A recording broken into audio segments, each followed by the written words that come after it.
The Gospel of Mark, chapter 6.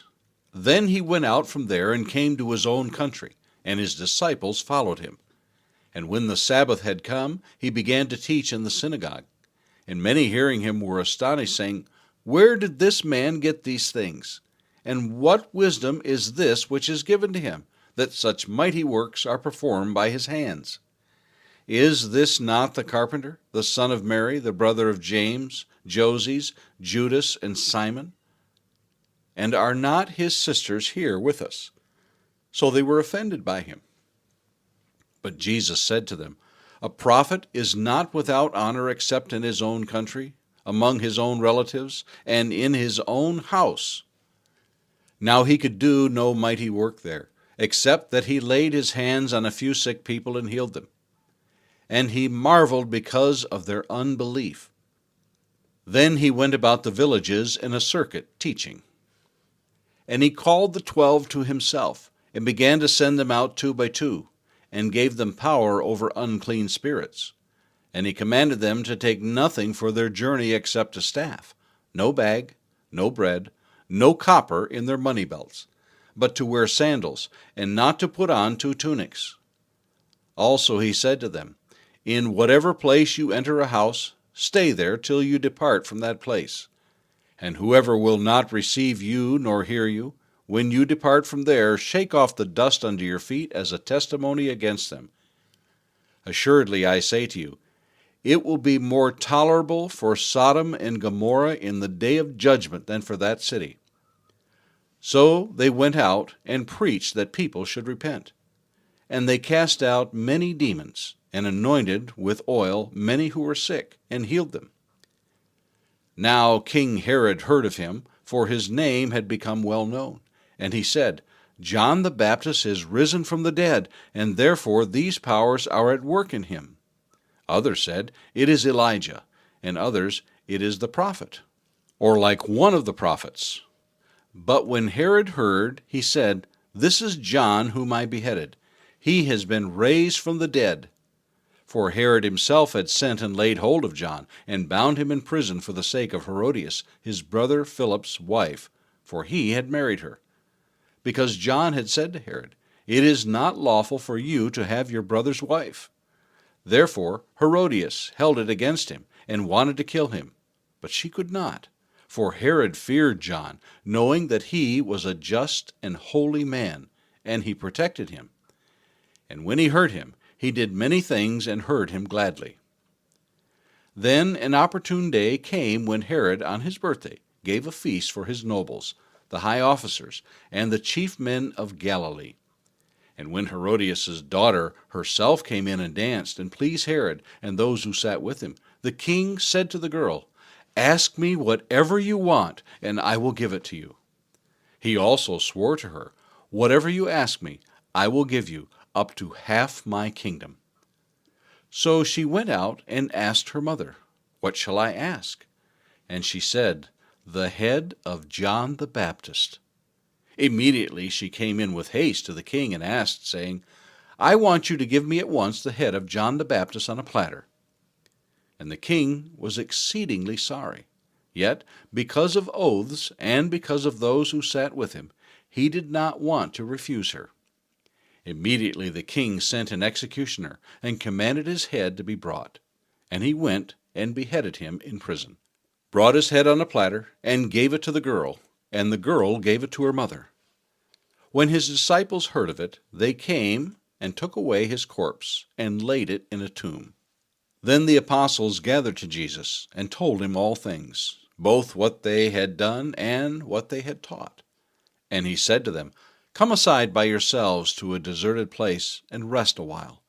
For there were many coming and going, and they did not even have time to eat. So they departed to a deserted place in the boat by themselves. But the multitude saw them departing, and many knew him, and ran there on foot from all the cities. They arrived before them, and came together to him. And Jesus, when he came out, saw a great multitude, and was moved with compassion for them, because they were like sheep not having a shepherd. So he began to teach them many things. When the day was now far spent, his disciples came to him and said, "This is a deserted place, and already the hour is late.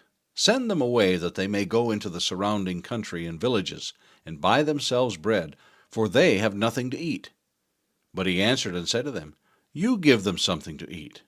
And they said to him, "Shall we go and buy 200 denarii worth of bread, and give them something to eat?" But he said to them, "How many loaves do you have? Go and see." And when they found out, they said, 5, and 2 fish. Then he commanded them to make them all sit down in groups on the green grass. So they sat down in ranks, in hundreds and in 50s.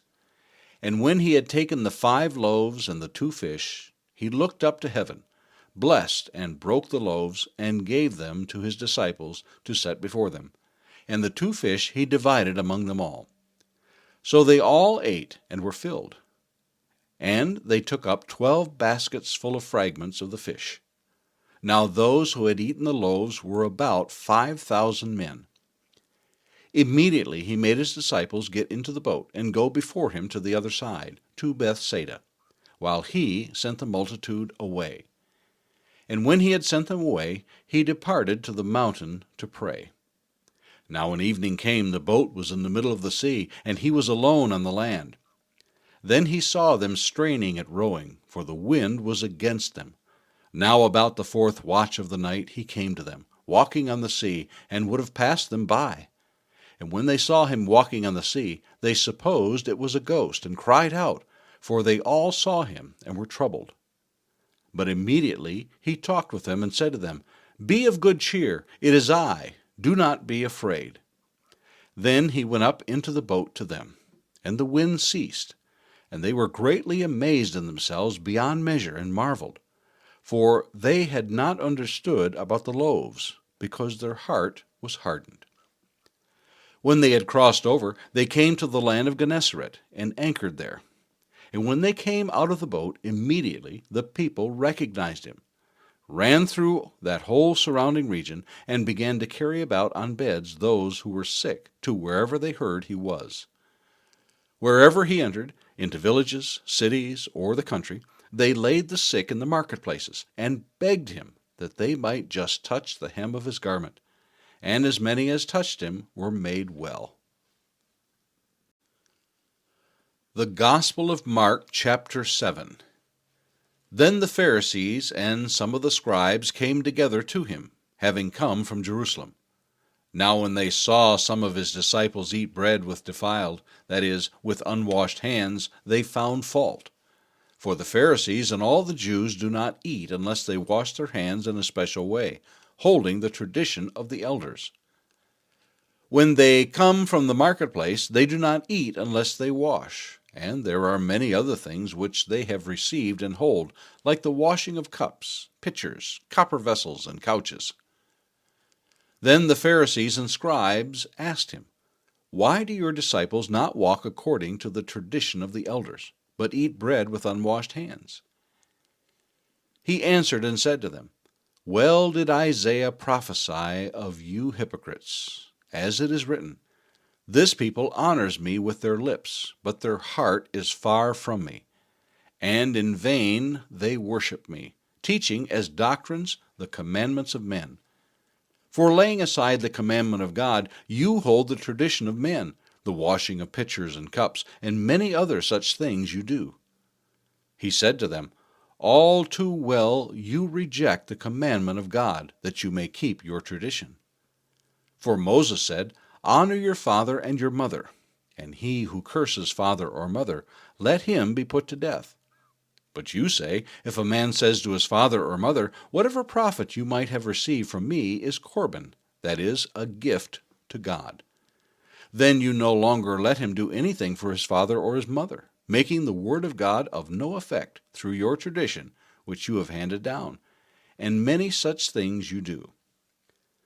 When he had called all the multitude to himself, he said to them, "Hear me, everyone, and understand.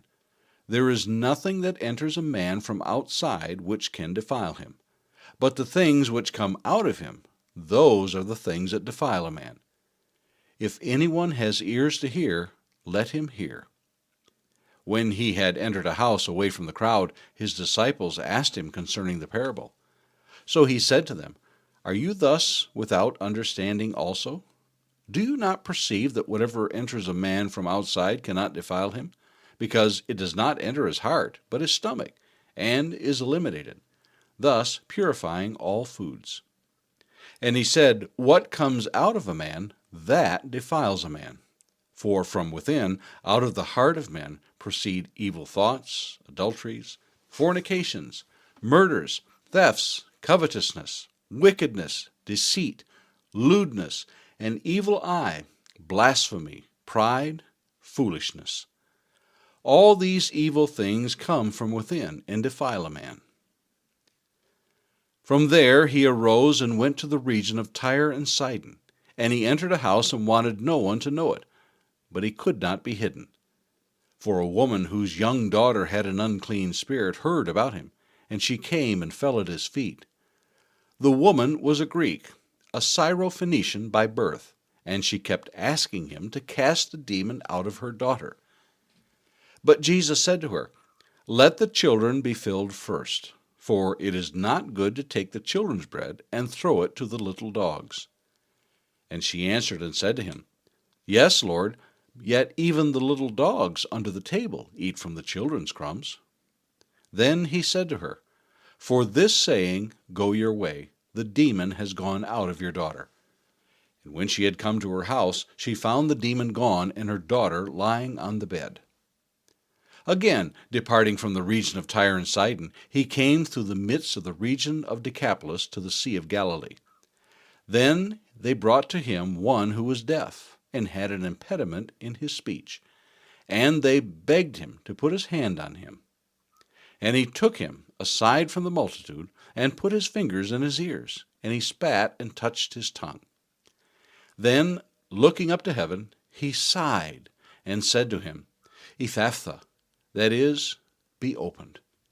Immediately his ears were opened, and the impediment of his tongue was loosed, and he spoke plainly.